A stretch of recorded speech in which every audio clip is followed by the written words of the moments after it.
Entre les quartiers les plus riches et les plus pauvres de Montréal, il y a une différence moyenne dans le revenu de 77 000 et il y a une différence dans l'espérance de vie de 11 ans. Alors, 11 ans? Oui, alors clairement, la pauvreté tue.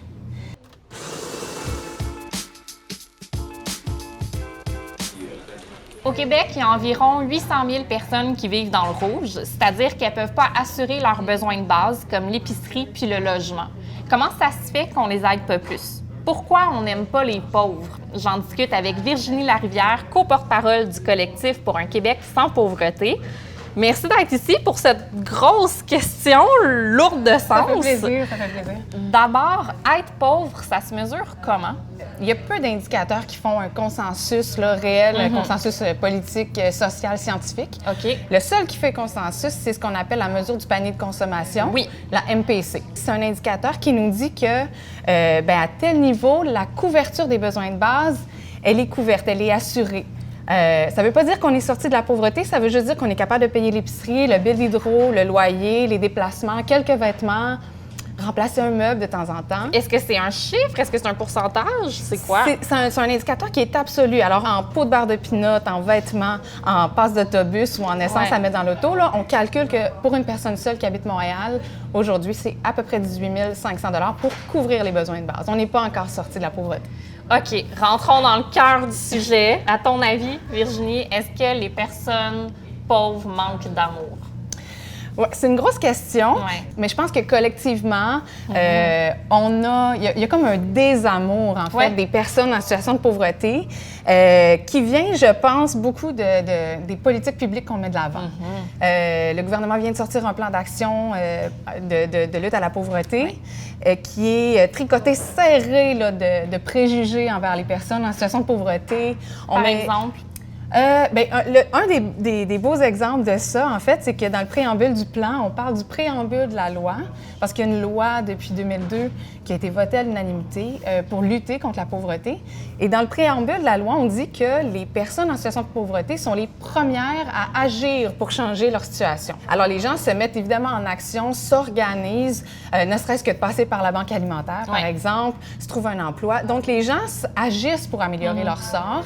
Et là, dans le dernier plan qu'on vient de voir du ministre Blais, ils ont détourné un peu ce préambule-là en disant que les personnes en situation de pauvreté étaient les premières à pouvoir agir sur leur sort. On met sur le dos des personnes en situation de pauvreté le pouvoir de s'en sortir, d'agir.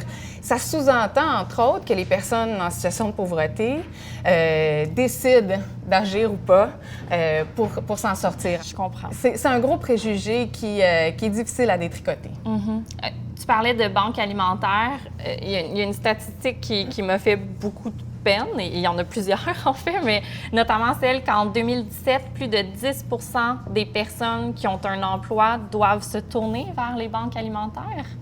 Oui, c'est une statistique qui est très, très choquante, effectivement. Il y a des gens qui travaillent. Puis, tu sais, il faut savoir que l'incitation au travail, c'est la marotte du gouvernement. En fait, ça fait des années qu'on met ça de l'avant, qu'on entend ce discours-là. Aller travailler, travailler, travailler, c'est par le travail qu'on sort de la pauvreté.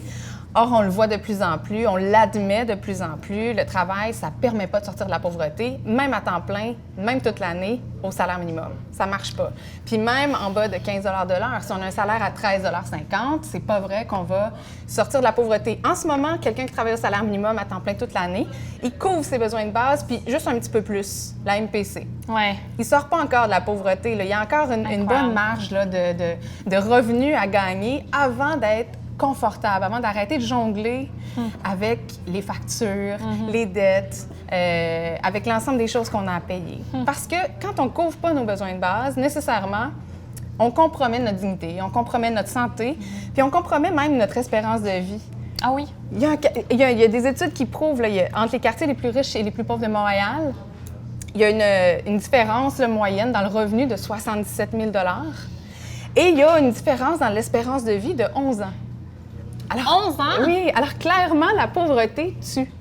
Sans blague, ça peut paraître fort, ça peut paraître très choquant, mais c'est ce que les chiffres nous disent. Et quand on va sur le terrain, on le voit, la pauvreté, ça magane. C'est une chute qui est difficile de renverser. Et quelques années d'aide sociale, en fait, on dit souvent, si tu rentres à l'aide sociale en santé, c'est sûr que quand t'en sors, t'es un peu malade. Puis, tu sais, j'ai utilisé dans la question de base le terme pauvre. Pourquoi on n'aime pas les pauvres? Pour refléter les préjugés qu'on a aussi envers les personnes en situation de pauvreté. Le terme n'est pas innocent. On oublie souvent, je pense, que la pauvreté nous guette tous et toutes aussi.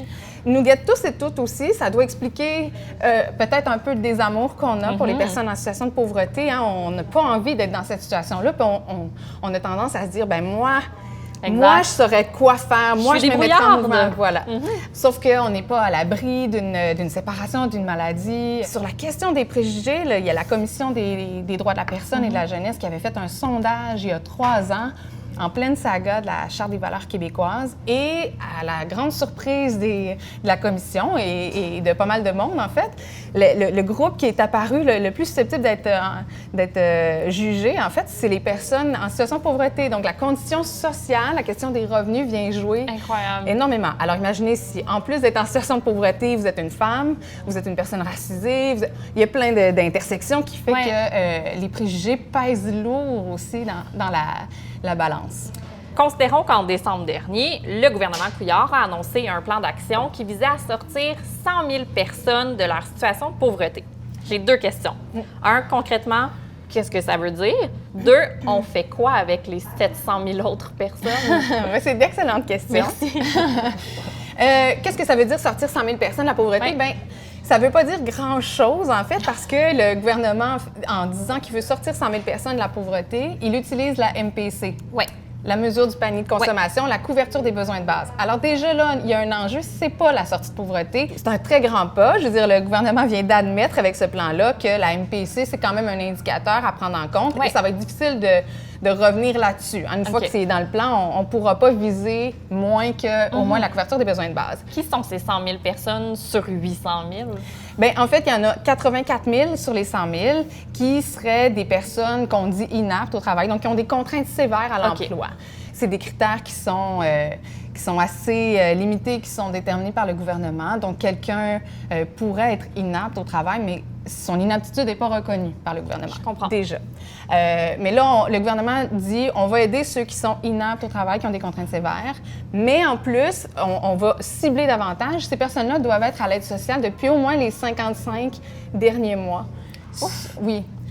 Alors, c'est assez pointu. Alors, il faut être à l'aide sociale, être en contrainte sévère à l'emploi et être à l'aide sociale depuis très longtemps. Je comprends. Pour avoir droit, donc, d'ici 5 ans, la mesure est progressive, d'ici 5 ans, la couverture de ses besoins de base. Alors, ça crée de la division, ça crée davantage de catégories à l'aide sociale, alors qu'il y en a déjà pas mal. C'est un peu ironique quand on lit le plan de lutte, par exemple, puis qu'on dit... après être passé à travers les grosses mesures phares et l'incitation au travail, là, on arrive dans les petits programmes qui ne coûtent pas grand-chose.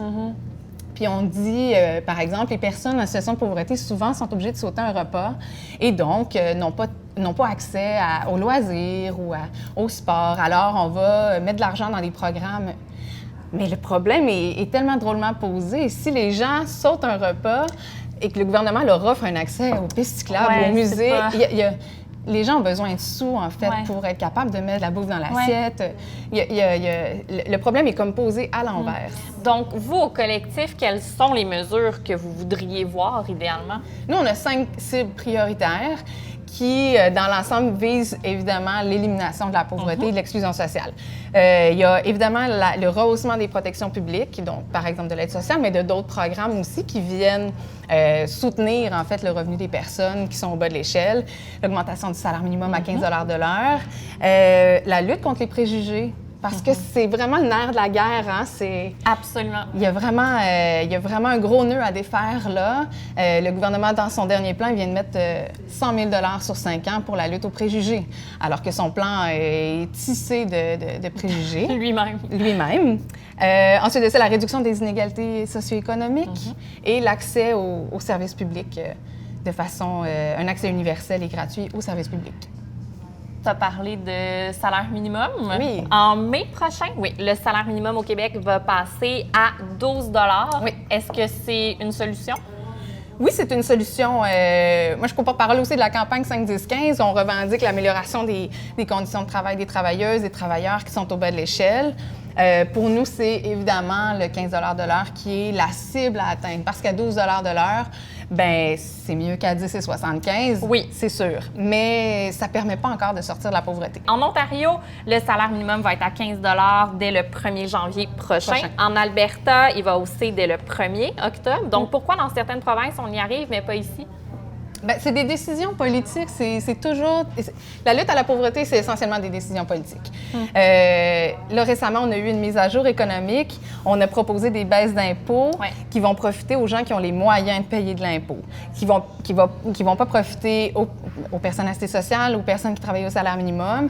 Et le montant total des baisses d'impôts proposées est plus grand encore que ce qu'on met dans le plan de lutte à la pauvreté. Wow. Alors ça, c'est des choix politiques qu'on fait. Là, je sors un peu de la question du salaire minimum, mais c'est des choix politiques qu'on fait.